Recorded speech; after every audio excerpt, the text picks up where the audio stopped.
When the economic environment becomes uncertain, we provide the truth from a breadth of perspectives to help people make decisions. We not only compile and analyze the data that moves our ever-evolving economy, we carefully craft our own to provide clarity across industries, businesses, and employment markets. We identify unique opportunities to deliver asymmetric returns and focus on capturing value created during periods of higher volatility, transforming the financial landscape together.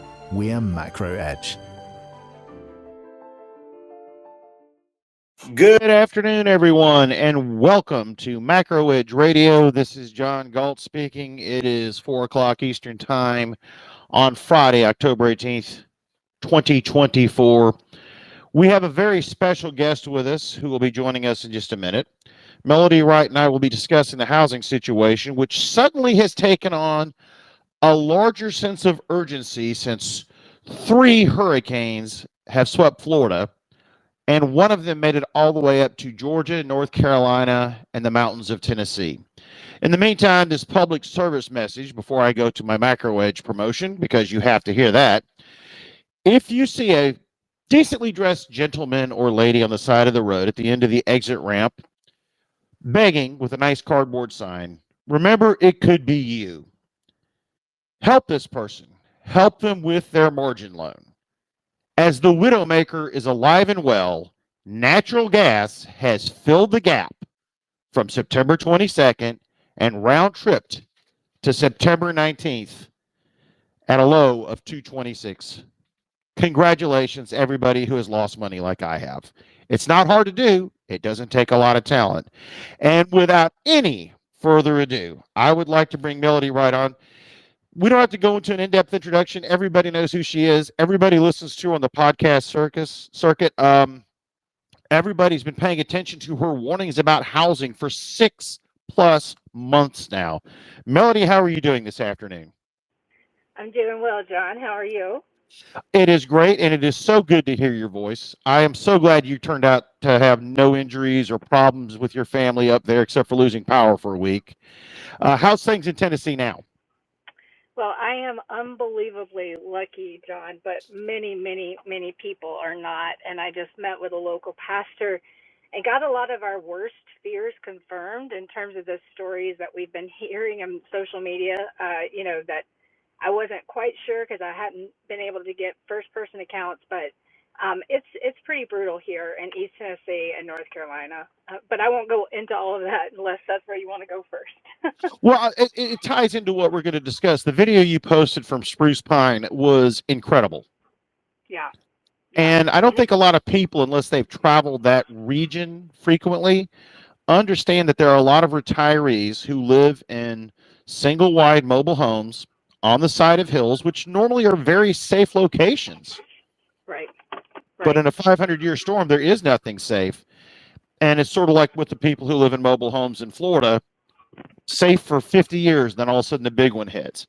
How is everyone doing as far as that's concerned? Because it's going to have a major impact on the economy and those poor individuals up there. Yeah, this is going to have a massive impact on the economy. The devastation is so far-reaching. It's hard to describe to people like you say who've not been in this area. There's no way, even in Tennessee, I would be able to drive within a day to all of the sites impacted. And what I've been doing is going to a lot of these little sites, and none of these folks had flood insurance. John, I wrote in my Substack, I know this from mortgage. When I worked in mortgage, less than 1% of the applications we looked at required flood insurance. And so this is out. I was just talking to this pastor about a senior couple, just like you're saying, in Mountain City, Tennessee. They lost everything. Their whole home was washed away, and they've been told they cannot rebuild. They've been told that the land has been rezoned, and they're not going to be able to rebuild. And they've also been told someone is trying to buy their land right now. So this is everything that, all the rumors that we've been hearing about. That's what I was afraid of, because if you haven't been up there, folks, a lot of those hillsides are very, very steep. And a lot of the ground would probably be declared unstable, much like we have areas in Florida that are going to be declared unsuitable for rebuilding. And it's a terrifying prospect. especially for somebody on a fixed income who was barely getting by in the first place. Right. And they can't go back to work. You know what I mean? And so they don't, their only option is going to be able to move into family, or maybe somebody will help them. And so this is at scale, right? That's one example. When I looked, there's no good numbers of how much damage has been done yet, but let's think, like, not even just the seniors, let's think about the short-term rentals. Let's think about Asheville, which had over 3,000 short-term rentals, and that's cash flow that's not going to happen. I mean, 17 million people visit the Blue Ridge Parkway every year, and many of those towns have been wiped completely off the map. Like, I went up to the Parkway, you can barely get a couple of miles on the Parkway without it being closed yesterday. But the ski destinations, people love this area. Like, I think that's what I think some politicians forgot is that Asheville is the heart in many ways of America. People love that city. And the fact that, they were left for so long without the support they needed, it's going to have a lot of implications. But from the economy perspective, let's just take Houston right now. Before Beryl, or Burl, however you say it, I never get it right, they had like a 4.5% delinquency rate. Today, they have a 6.58% delinquency rate. So this is what happens. And then, John, you know this well. I mean, you know housing really well, and you know Florida really well. And this is what I remember managing these issues in default, and people will walk away. Some of them will have no choice, and some of them will have a choice, but they're going to walk away. And, if you look at somewhere like Fort Myers, after 2022, so this month, their sales were down 17% year over year, and prices were down almost 5%. And they were already down last year. When I was driving through there, I just saw for sale sign after for sale sign on empty lots. So it's just, this is so devastating, and I keep overusing that word, but the impacts to the economy no one's talking about, and maybe that's out of respect for the loss of life and what people are going through right now, but it feels like people are not understanding how big this event is. I don't think they can grasp it. I have a friend who lives in the north side of Atlanta, and I've been to his house, longtime high school friend, big-time lawyer, and his deck was blown away off the back of his house, washed out. And when you start thinking, well, that's just a deck in Atlanta, move over to Augusta, and you have actual devastation where homes collapsed from the flooding. And people don't understand that the path of this storm took it through the countryside of Georgia, up through South Carolina, and into the Asheville area. This is, especially for Eastern Tennessee and North Carolina, that part of North Carolina, your prime season, the leaf changing season. And the autumn has always been huge up there. It was always a revenue boom. I mean, folks, if you don't understand it, you go to Gatlinburg, you go to Johnson City, Bristol, Asheville, Maggie Valley, Cherokee, etc. These little towns you've never heard of, but there's places to stay. And they would make their entire year's revenue just on this period from September through November. It was that big. And now that's been extracted from the economy. Yep, that's right. Well, let's bring into this next part, because you started talking about short-term rentals. Let's start with the hotel industry. Did you have any observations? Did you notice the hotel damage? I'm sure there was cabin damage, but I'm just going to go through this one step at a time before we hit STRs.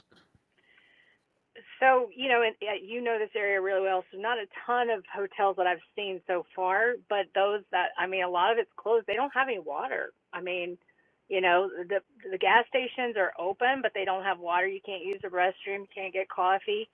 But these areas have zero water. So the hotels aren't open. And in terms of damage, there's so many places closed off, John. Like, you cannot, it's so hard to describe. Every time you're about to get close, there's police, and you can't get there. So I can't say for sure on the hotels, but you can just look at the devastation of the pictures and know that that's impacting it, and the fact that they don't water, they can't keep people there, or if they were open, Well, I'll come back full circle to our area, and I'll tie it into this, because this is how broad the impacts of the storms have been. And I've seen estimates down here already of $150 billion from Milton and $160 billion plus from Helene. and over 30 billion from Debbie, which everybody forgot about and flooded half of Florida. So we're looking at over $300 billion in damage, impact on the economy, not counting projected future earnings of these businesses. And that's going to crank up the unemployment rate, folks. I hate to break it to you. So with unemployment being a major problem and people not having a place to live, is there a plan in place in your region, at least to start mitigating that? Because I cannot believe the lack of response. And it really is disturbing to me. It's disturbing. I have not seen one of the biggest issues, and I was just talking to Pastor about this, because I've had so many amazing people contact me. One of my followers, Becky Forbes, got Big Sky. They are the people that feed the firefighters during the big wildfires. They can feed over 10,000 people a day. And they called me, and he said, where could we go? And that's the problem. There's no central command. There's no central location for all of the. I probably saw more than a dozen relief operations yesterday in that 30-minute drive. Not a single one of them was FEMA or TEMA, which is the Tennessee Emergency Management. And so, they're simply not here. And maybe that's okay, because we don't need their $20 bottle of water. But it is just shocking. There's no plan. I heard, so I-26 here runs east-west to Asheville. It's a huge thoroughfare into Asheville, and you guys know about 40 as well. But down in Unicoi County, I've never seen anything like it. It's like somebody blew the bridge up. It is so hard to describe. And they're saying they can't get one lane in both directions for another 45 days. 45 days.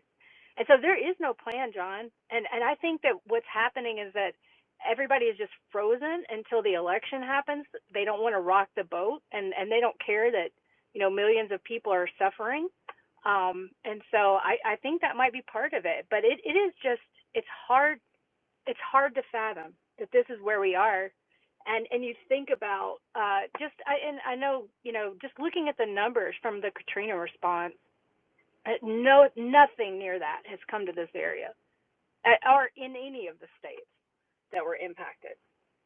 So it's wild. I understand. Well, folks, I'm going to make a quick plug. I have given money to Samaritan's Purse. Yes. If you have the capability to do it, they and some of the other charities, there's a few others you can find online that are very good, have been very good about getting food to the people who need it and can't take care of themselves. That's my plug for that. Yeah. I mean, if you've got a suggestion of one, please throw one out. Please. Well, that's why I'm bringing you in.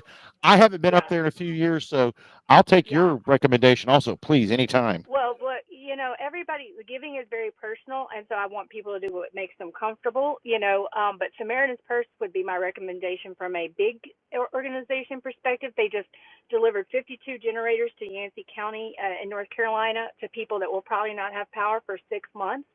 And of course, these people actually can't even pay the gas bills for that, because to run the generator 4 hours a day would cost $450, and a lot of them are seniors.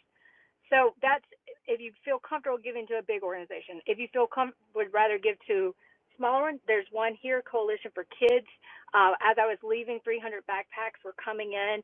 I can give that address. I'll put it in a comment here, and that's local to Johnson City. I also have a GoFundMe. I'm kind of working with a couple of my followers and Jack and Travis. It's like a little board of directors.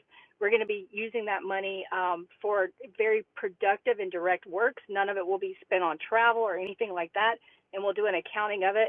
But, the Coalition for Kids, we have an XRP wallet as well if people are interested in that. And I'll get all that information out and into the comments. Fantastic. And please DM me that information. I'll put it up on my blog. I don't have the kind of traffic that you guys do, but I'm more than happy to promote this. Folks, we're going to turn this into an economic discussion because we're going to go full circle from the initial disaster, because the shock to the economy is massive. And there's a great New York Post article this morning. If you didn't see it, you can simply type in Google New York Post, Florida sand, and it will pop right up. It was posted early this morning. We have houses in small hotels, and these are mom and pop hotels. Melody's intimately familiar with it. She's driven by them a million times all over the west coast of Florida. Most of them are on the east side of the beach roads. They're small places, 10, 20, 30, maybe 40 rooms.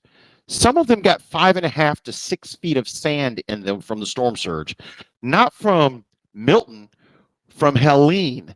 Now, this storm brought another 5 feet into some of them further south from Point Siesta Key south. The disaster is epic. These hotels are going to be gutted right down to the studs. New drywall, new plumbing, new wiring, everything. They were primarily built in the 50s and 60s. This is a once in a 100-year storm. And when you start adding up the cost of this and how long it's going to take to recover, and then bring forward all the people who will lose their jobs because there's no revenue coming in for the season, everything is being focused on insurance and rebuilding, and start multiplying that all the way from Fort Myers Beach all the way up to Cedar Key, well over 100 miles of damage all over the coast. Minnesota Key has a new pass in it. Siesta Key has Midnight Pass widened even more, something we've been fighting for years. There is a change to the landscape of the Florida tourist industry that people don't understand. And I think that's going to have a major impact on the real estate side of it. Melody, your thoughts, please. Absolutely. Honestly, when we start to see the stories in mainstream media, John, that's when we have to be worried, right? And the Wall Street Journal did that front page article on the guy who had 3 long-term rentals in Florida, and he had gotten hit with Ian, had those repairs, and then got hit again with Helene and Milton. And he's like, yeah, I'm going to fix these up and sell them. And so what I think you're about to see is kind of, I honestly believe, if it hasn't happened already, I think that whole passive income idea about short-term rental, that's being put to bed completely. And I think that you're going to see flight from Florida, and you're definitely going to see flight from wanting to be a landlord of any kind, because property taxes and insurance are just so high, as are cost of repairs, plus why the headache. And so I think this is going to change the housing market. What it's going to undo what started in 2012 when Wall Street came in and bought up all of the homes that were in default, and then turned it around for long-term rental, and then everybody else got involved, and then short-term rental came along, and everybody wanted to be a short-term rental, owner, Airbnb, Vacasa. You can look at one of the tweets I did just looking at San Diego. The red dots it was an infestation. But it's about to turn over, because folks are just not going to want this headache.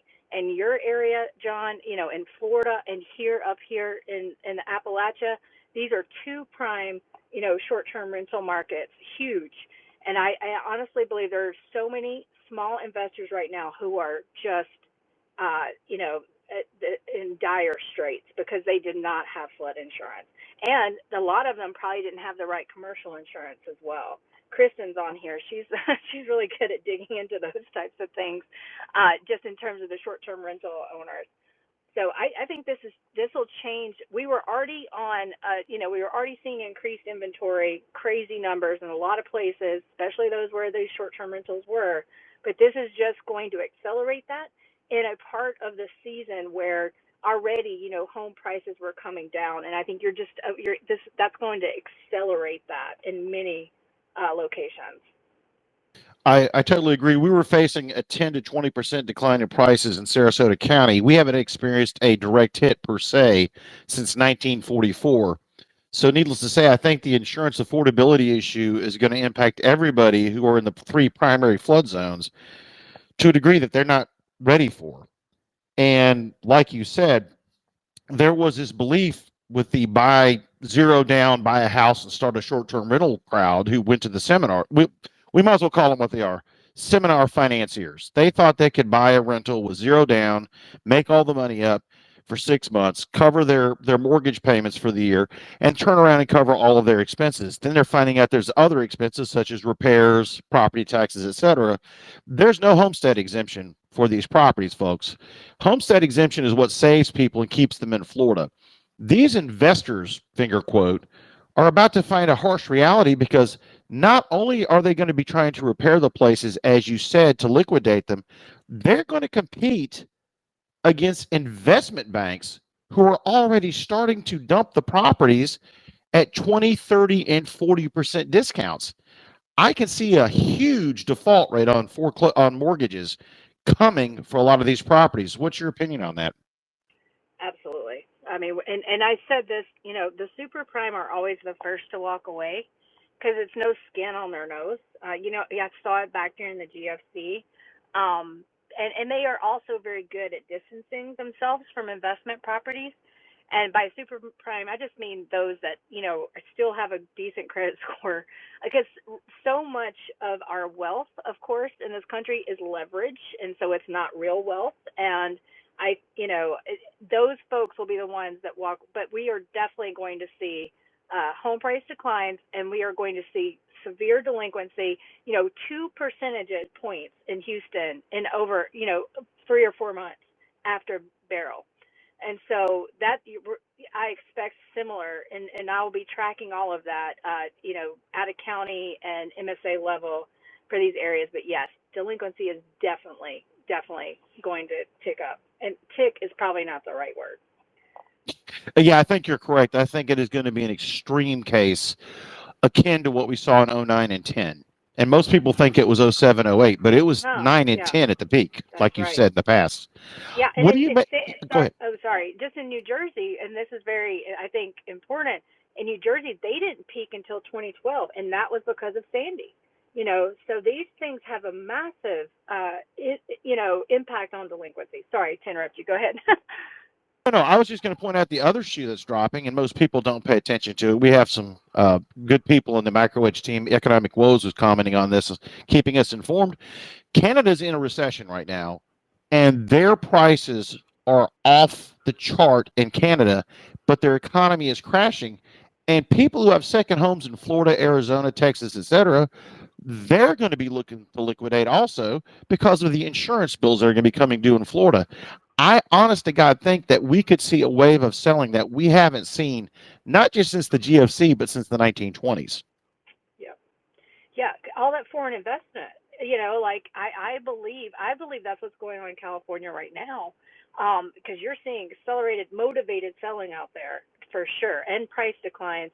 And I think the foreign investors are having to start to sell because globally the world is, China is in dire straits, and everybody wanted to say, no, they'll keep their money here. Well, if they have a choice, but if they don't have a choice, they will liquidate. And so I think we're about to see a lot, just like you said, a lot of liquidation we haven't seen in a very long time. What do you make of the people who had the short-term rentals outside of this storm area who will be impacted by the insurance change, like the people who had this brilliant idea to buy a lot of condominiums and homes near Disney World, etc.? I don't think they understand that there's a secondary wave of costs getting ready to hit them. And there doesn't seem to be a lot of focus on this.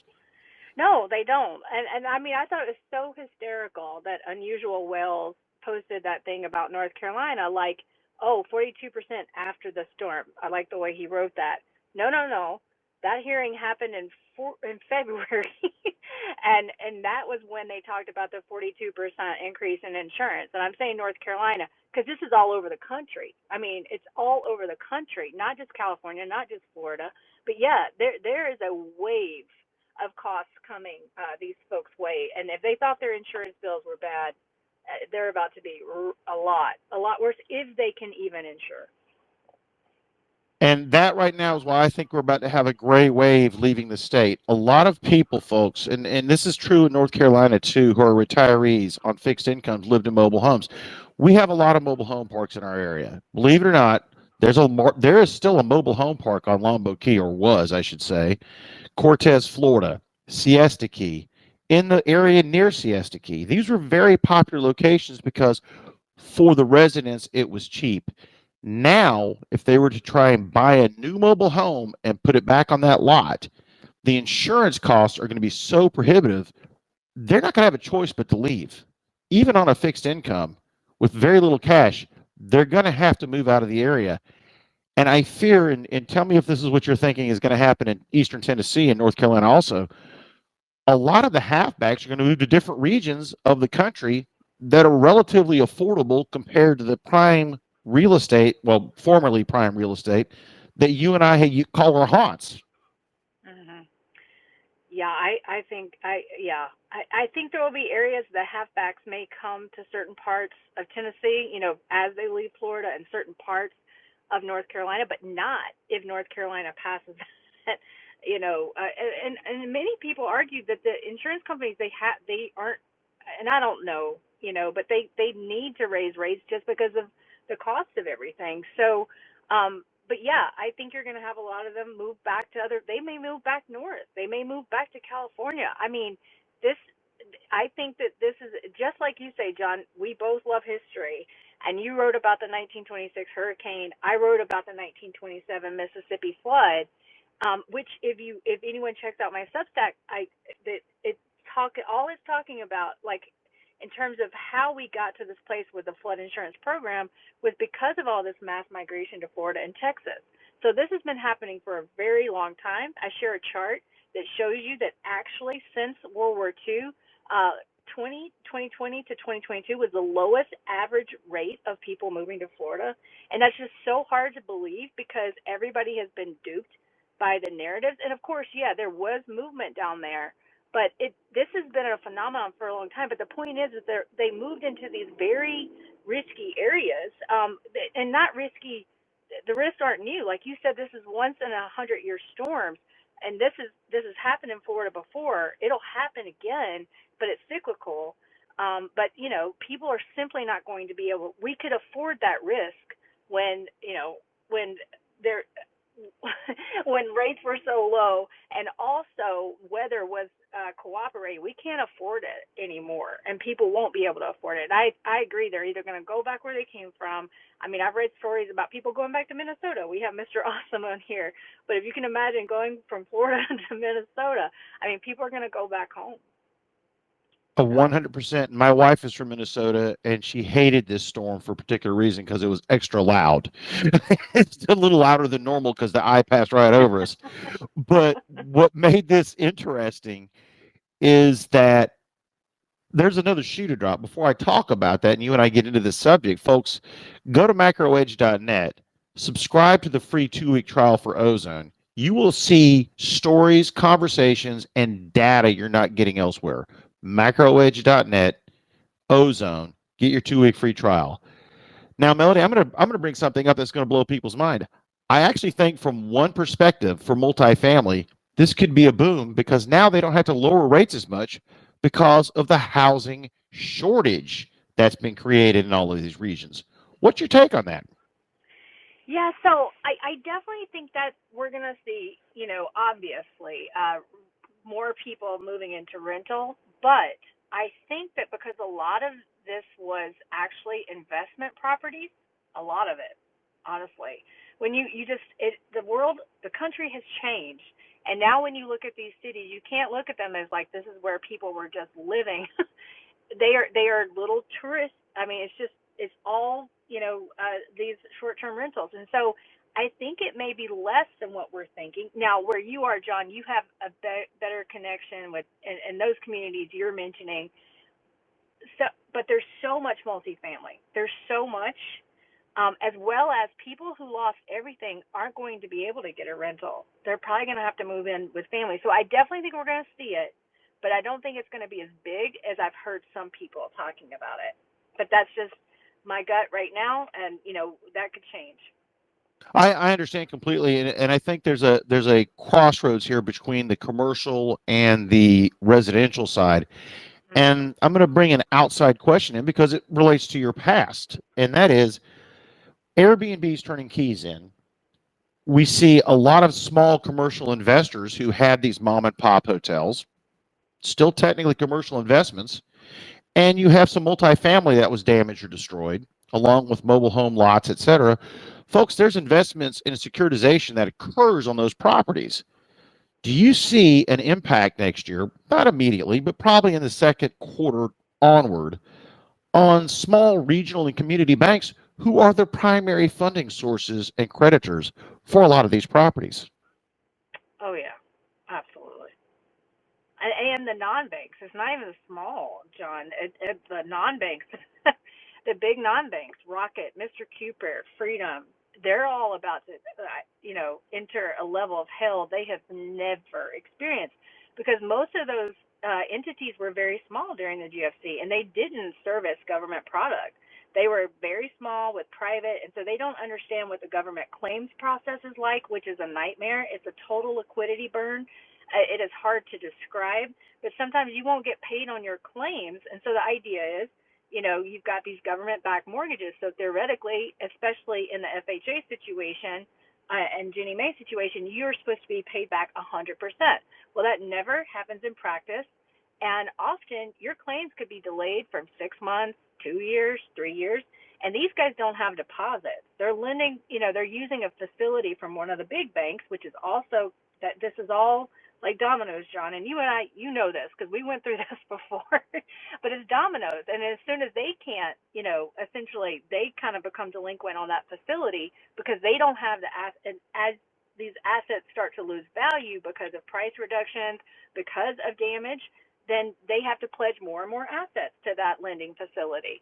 And then they start, triggering covenants. And so I think absolutely it's going to be the small regional banks, but it's also going to be these giant non-banks. And this is why you've got people coming out yesterday, today, talking about the non-bank stability, and this is why Ginnie and HUD are so concerned about it, because they know these banks don't have the capital. In fact, most of Mr. Cooper's borrowings are getting reset this year, and they will be coming at higher rates and at the exact wrong time. So, well, I'm going to ask a question outside your ballpark, but it does relate right back to the GFC, right back to 2000, right back to the early 1980s. And since we're both history nuts, I have my own theories, but I'd love to hear yours. Airbnbs and short-term rentals, VRBOs, etc., were never modeled for a recession. They've always been modeled for the good times. What happens if we were to have 3/4 of negative GDP or a year of it, which is entirely possible? And for you younger people, that has happened in the 70s and 80s, believe it or not.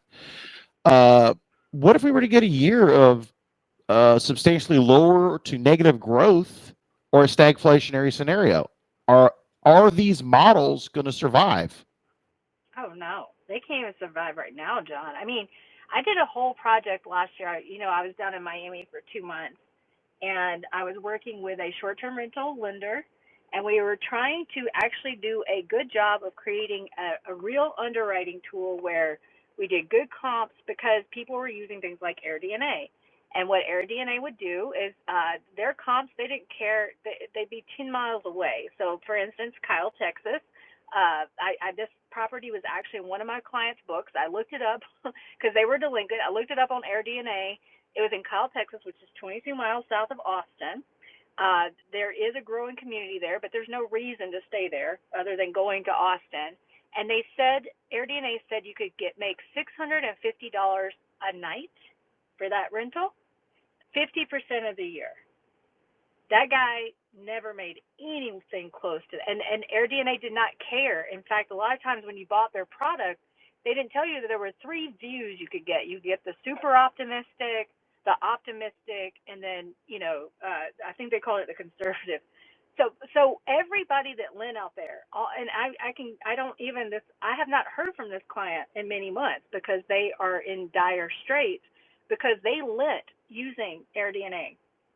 And I can guarantee you, so many people had these lofty expectations. They had a COVID mentality that we were all going to travel like we traveled in COVID, which is obviously not the case. And so they weren't modeled for reality, John, and much less a recession.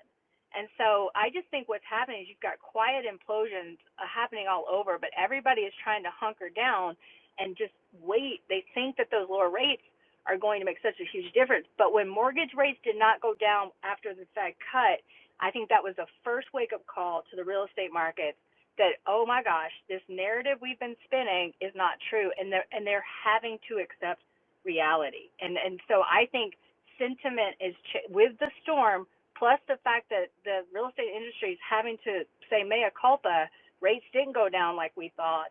I think the sentiment in the housing market is about to turn really, really sour. So basically, short-term rentals where people are stuck holding properties, VRBOs, whatever, especially condominiums, which are going to have, and folks, if you don't know about this, Melody can fill you in real quick, as can I. They're going to have massive special assessments for repairs after all these storms, from the cabins of Tennessee and North Carolina all the way down to the little shack in Fort Myers Beach. There are going to be special assessments on these condominiums, whether they're single story or multi-story, not even counting the problem we discussed last time with the law in Florida about inspections.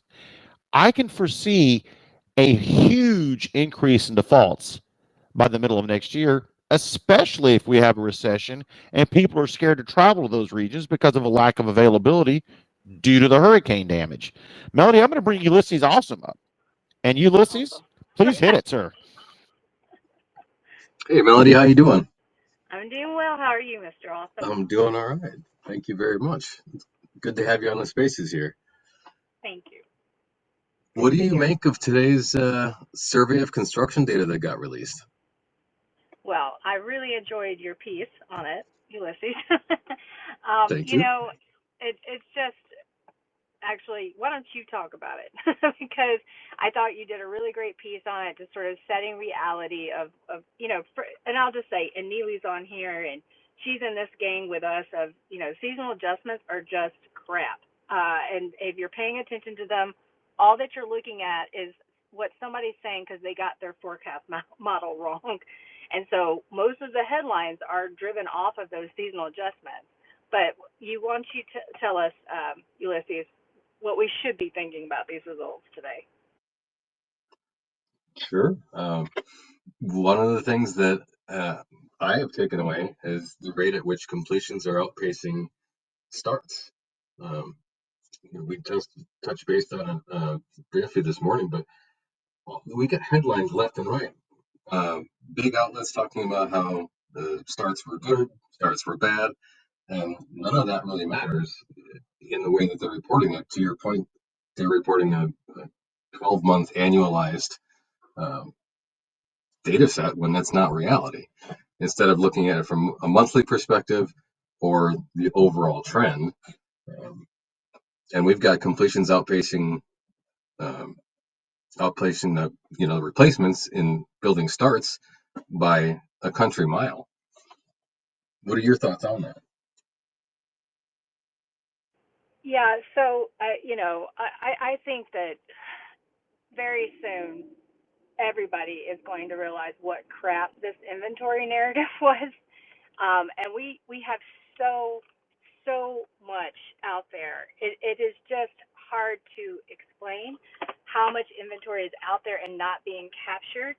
And so, I'm sure, of course, we're seeing the Jay Parsons already saying things like, well, we've got a lot of multifamily, but now you're not going to have any in a couple of years, because apparently he doesn't understand demographics. But we have completely overbuilt again. Anybody that says that we haven't, you can just, I've driven over 10,000 miles across this country looking at these new build sites. No one, not Zonda, no one out there has all these new build communities because there are so many small regional builders that got there. So honestly, the survey of construction, I feel I feel like it has failed in so many ways to warn people about what's going on. And it is shocking what it says is being built, but it is not even close to the reality out there of how much overbuilding has occurred. And I think that we're getting very close to realization in mainstream media that we have a glut. I actually saw an article talking about Florida and Texas using the words glut for the first time. And we're about to hear that all over the place as people finally start to realize how much has been built. That's interesting that you use that word and that phrase, because I would agree with you. I think that we're going to see a lot more of that. And I'm not sure if you caught this, but in August, there was a record number of completed units in the South Census region, which includes Florida and Texas, meaning in all of recorded U.S. history, since we've been recording how many units get completed in a month, August 2024 set a record. What are your thoughts on that? I mean that's but we know it, right? Ulysses, like you're from the industry, and I go back to that Lennar 2010 or was it 2009 article. It's in the San Francisco Chronicle, and Lennar's in the article. It's all about their tax bailout, and they're doing this mea culpa, like we just got a little out of hand, we just got confused, we just started building, we're so sorry, we just messed up, and they've built, I think now we're up to 3 times more than what they built back then. So, it is just, we're just repeating history is what we're doing. And it honestly, if we think about it, I think it's so hard for me to believe that we're here again because of just the public lashings the housing industry took.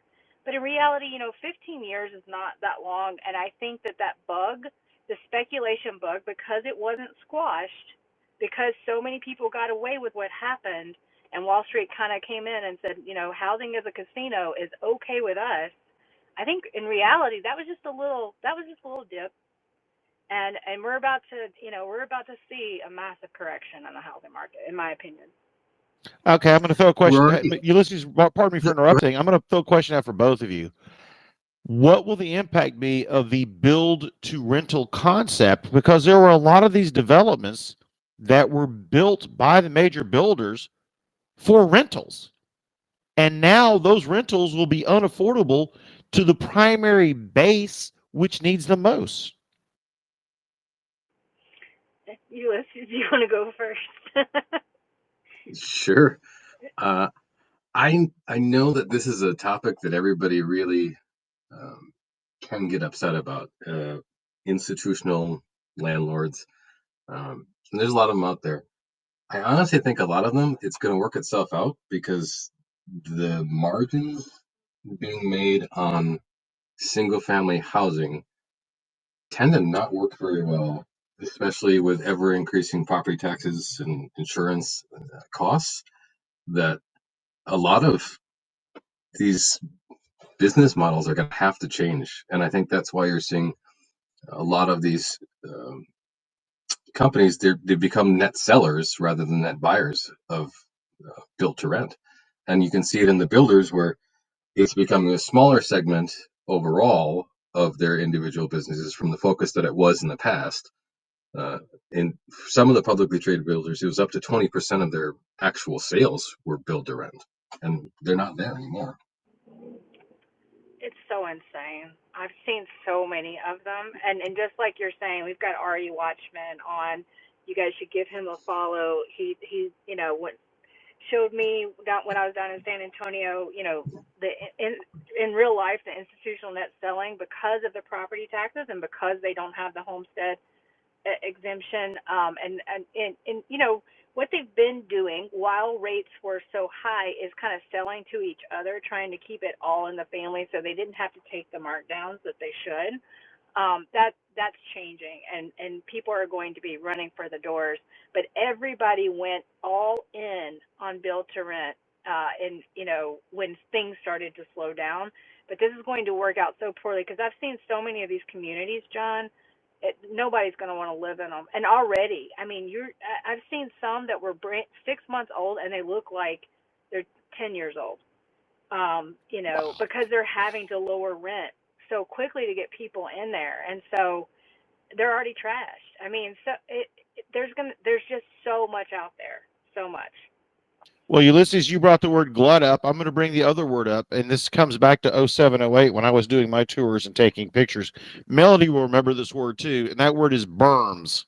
If you're not familiar with the berms, that's when they push a pile of dirt in front of the main entrance to the subdivisions and shut it down because there's nobody living there. When we start seeing the berms, we're getting close to a bottom. That brings me to my next question, Miss Melody, because you have been doing a fantastic job explaining everything to everyone. Real quick before I hit it, do me a favor. Tell them where they can find you on YouTube, because DNN is fantastic. And we don't compete with DNN. I think we complement each other. And I really Yes, believe I that. agree. Go ahead, Yeah, I do please. too. Oh yeah, so Doomers News Network is one of my YouTube projects. That's with Nobody Special and Real Estate Mindset, and we try to do it every week where we kind of take breaking news stories, and we get into the real story. We debunk a lot of the narratives, and we go into the data and the math, because math matters. And so I would encourage everybody to go over there, check it out. I love it. I love doing it. I learn from my co-hosts every week, just new information, new data. So yeah, thanks for that, John. But Doomers News Network, or DNN, on YouTube. Thank you, thank you, thank you. And now I'm going to hit the big questions heading into the close, because this is from your past, and I have a bad feeling we're going to relive it. Right now, because it's an election year, just like 2008, the GSEs have basically put a kibosh on foreclosures. After the first of the year, do you think we will start suddenly seeing an uptick in what would technically be quote unquote subprime in this era, and those homes that have been technically delinquent for over 9 months now? Is this about to return full circle to the GFC? Yeah, so I kind of feel like we're in Q3 2006, and so it's just getting started. And before these two hurricanes, I believe we would start to see material delinquency by June of 2025, based on what I'm seeing in my client books, and also based on what you can see in the Black Knight McDash data, because you can look under the covers and you can see already, John, we're over the percentage of subprime that we were in Q3 2006. When you take the FHA, when you take the non-qualified mortgages, or the very small private market, but you put those two together, and you are already at, like, in Q3 2006, my book at GMAC, now known as Ally, was 17% subprime. We've got an 18% overall market right now with subprime. So we are there, and it's early innings. It's just getting started. FHA has been there for over a year. The VA has a moratorium, and like you say, John, with that 20% payment reduction loan modification the GSEs have, and this, and the fact that it takes so long to be able to refer them to foreclosure, that after the election, that stuff is going to start to trickle through, and by June of next year, we will definitely see an uptick in delinquency. And barring, some exogenous event, we will definitely see default at GFC levels. So with these hurricanes, which I consider an exogenous event, and I throw that out because of the broad swath of states that it impacts, not counting the problems in Texas with an oil patch collapse, should we see oil at $50, the problems in Arizona, which were what I think the epicenter of this short-term mental collapse, California, which has turned into a disaster in every aspect of the real estate market. People don't realize it. I think we're going to see non-conforming loans hitting first before we hit to the GSEs. And the impact on non-conforming loans, and folks, if you don't know what that is, look it up. Melody can explain it real quick. But honestly, that's going to hit the banking system long before the GSEs see any impact, correct? Oh, yeah. Well, they're already at 12% delinquency, John, already. 12% on non-conforming? That's correct. That's oh, correct. My God. And you can and you can, this is hiding in Chase's results too. Their home equity, well, no, it's not even, is it, their jumbo home equity book was 6% delinquent, so this is all hiding. It's all there, guys. It's all there. You can look at the Census Pulse survey, over 6.6 million borrowers behind. It's just that everybody is doing a great job at the narrative. But yeah, they're already 12% delinquent. They're a small part of, they're about 3%, 3 to 5% of the overall mortgages outstanding. But that's how I get to that 17%, because you've got 15%, which is FHA, which has doubled since the GFC, doubled. And that's what nobody's understanding. It's not some tiny bit. It's 15% of the mortgage market. And these are credit scores, 580. 600. I mean, the stuff I'm seeing right now in my clients' books coming on as origination, the last folks have been let in the door. It is terrible. I can't, but what happens, and I talk to my clients about this, if they don't lend, if they don't do some of these risky loans, then they'll get in trouble by FHA. Like, they'll be accused of redlining or all kinds of stuff. And so they themselves can't even do their own credit quality, because the agencies use these automated underwriting systems. And so all that credit quality gospel singing It means absolutely nothing. And we have toxic assets out there already in the GSE and agency books. Okay, that's some sunshine for the afternoon. So we know this now, that the reality is we're facing a new year starting in the '07 realm of mind, possibly accelerated by the speed of everything that's happened. When you look at the big picture of this, the banks are going to have to move ahead of the GSEs on the foreclosure front or face massive losses on the properties that exist, not counting commercial properties. And folks, if you haven't seen St. Armand Circle, anybody who's in the restaurant industry will just freak out. It's a disaster. First storm brought 3.5 to 4 feet of storm surge. This storm brought 5 feet of storm surge. Take that all the way up the coast. One of the resorts that I plan to stay at one weekend, the St. Regis, yes, I know it sounds snobby as hell, on Longboat Key, they couldn't open because all the restaurants got flooded by 5 feet of water from this storm. You start adding this up, the multiplier effect on residential real estate and commercial real estate. I can't see how we don't see an acceleration of bank failures, regardless of who becomes president in November. I would agree with that. Yeah, totally agree. So at some point, the FDIC has to step in because they have to market at some point in Q4. Q4 or Q1. I mean, it's going to be interesting timing because it should have already happened. But I just have to go back to the GFC and remember that we led all of the write-downs. Chase and B of A followed us after a year. I kind of think we should all watch New York Community Bank. I really feel like they're similar to my situation last time. So I think they're coming. And when is just, I would think Q4, John, but just the way that this market has been behaving, it might be Q1. I don't know. Well, this goes to the big question, because you've been very generous and kind with your time this hour. So I'm going to bring the big question full circle back to your wheelhouse. Last month in September, MacroEdge was busted for fraud regarding commercial collateralized mortgage originations, CMOs.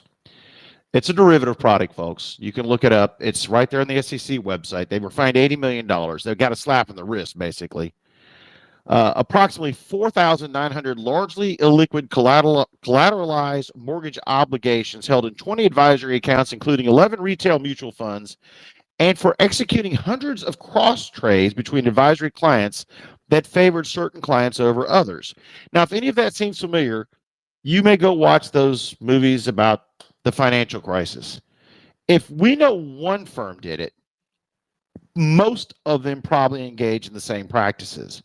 Are we about to see a credit event, not just in the banks, but in private equity, because of fraudulent securitization of insolvent and illiquid properties?